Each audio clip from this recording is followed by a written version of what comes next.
Welcome to this edition of Literary Reviews. My name is Jock Smith. Today we will review our second novel by Jules Verne. Around the World in 80 Days was first published in French in 1872. There was no hot air balloon in the novel. The balloon was added by Hollywood. The reason it is included in this review is because I wanted it. AI now controls things. The singularity happened unannounced to humankind. Now, on with the story. The narrative opens in London, introducing Phileas Fogg, a quintessential wealthy English bachelor, renowned for his impeccable manners, baffling reserve, and a life governed by unshakable, clockwork precision.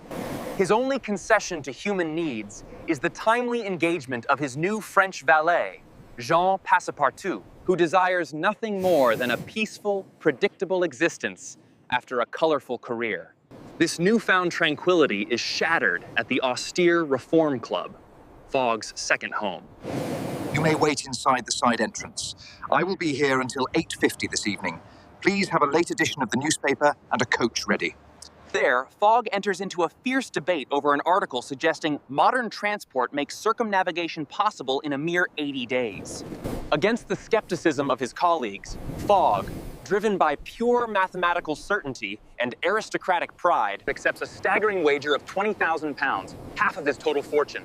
He pledges to return to the club at 8:45 p.m. in exactly 80 days. With characteristic calmness, Fogg and a bewildered Passepartout depart that evening. Extinguish the fire in the fireplace. Gather only your essentials. We are traveling light and will buy supplies en route. Be ready in 25 minutes. Their rapid exit draws the attention of Detective Fix, a tireless agent from Scotland Yard who has warrants for a recent high-profile bank robber.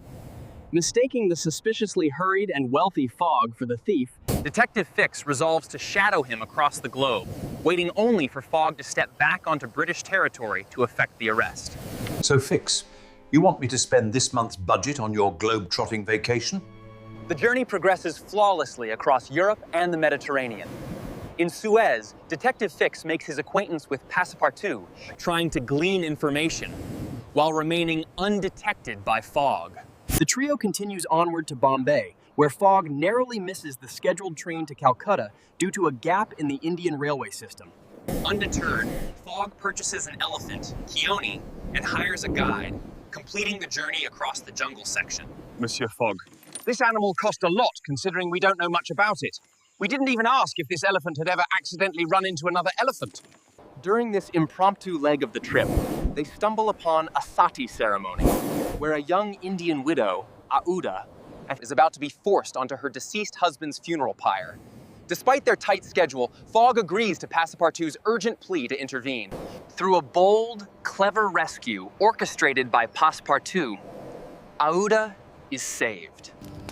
Hachimama, Madame, I'm sorry for your loss. Unable to leave her alone, Fogg graciously takes her under his protection, intending to drop her off safely with a relative in Hong Kong. They arrive in Hong Kong only to discover Aouda's relative has moved. Fogg decides to take her to Europe with them. Meanwhile, Detective Fix, growing desperate as he still lacks an arrest warrant, plots to delay Fogg. He drugs Passepartout, preventing him from informing Fogg of a sudden change in their planned departure steamship, the Carnatic. That Fix guy is all right. After this is all over, I'm gonna have to come back here. This place rocks. Fogg, believing he missed the ship, quickly charters a small vessel to Shanghai. Unbeknownst to Fogg, Passepartout... Sorry, we had to land and change it up a bit. I was starting to feel a little woozy.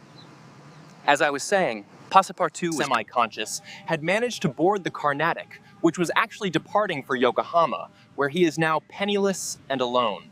Fogg and Aouda eventually reach Yokohama and are joyfully reunited with the valet after Fogg spots him working in a circus. The reunited party embarks on the steamship General Grant, beginning the perilous crossing of the Pacific Ocean towards San Francisco. Righto, our journey across the Pacific will be a long one. I think after settling in, I will have a lemon squash and play some whisk.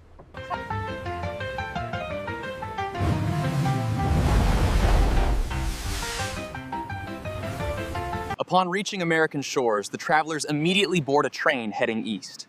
Their journey across the vast American landscape is fraught with delays. A massive herd of buffaloes crosses the tracks. Why did you stop us here? Now look at this mess! It wasn't my fault, Nat. They just keep coming. A bridge is structurally unsafe.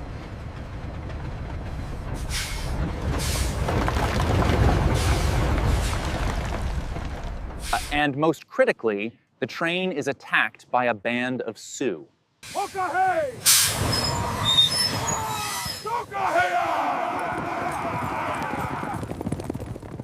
During the raid, Passepartout, in a moment of heroic self-sacrifice, uncouples the engine from the passenger cars, saving the passengers but allowing himself to be captured. Fogg, without hesitation, leads a small team of soldiers to rescue Passepartout, losing 12 precious hours. From Omaha, they take a cargo train to New York, only to arrive hours after the final connecting steamer has departed.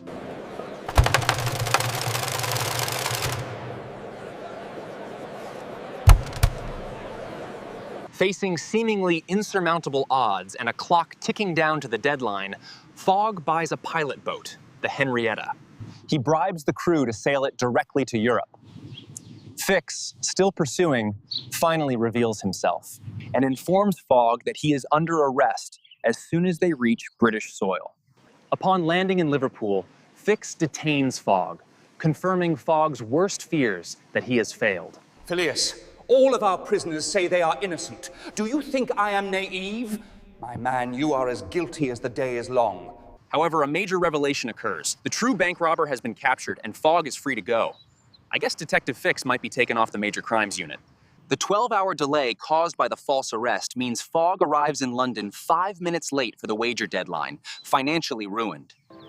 That evening, Aouda proposes marriage, declaring her love for him. श्वेत पुरुषों से भारतीय विवाह केवल दो व्यक्तियों का मिलन नहीं है, बल्कि दो भिन्न संस्कृतियों का संगम है। इसमें समायोजन और समझदारी की आवश्यकता है। Yes, I will marry you. But if I could be so rude as to ask that in addition to curries, you will make beans on toast and Yorkshire pudding on occasion. As Passepartout goes to hire a minister, he realizes the date is Saturday, December 21st, not Sunday, December 22nd. By traveling eastward, they gained 1 day. Rushing back to the Reform Club with only seconds to spare, Fogg wins the wager, his honor restored, and his life changed forever by the love of Aouda and the friendship of his loyal valet. Thank you for joining us for this edition of Literary Reviews.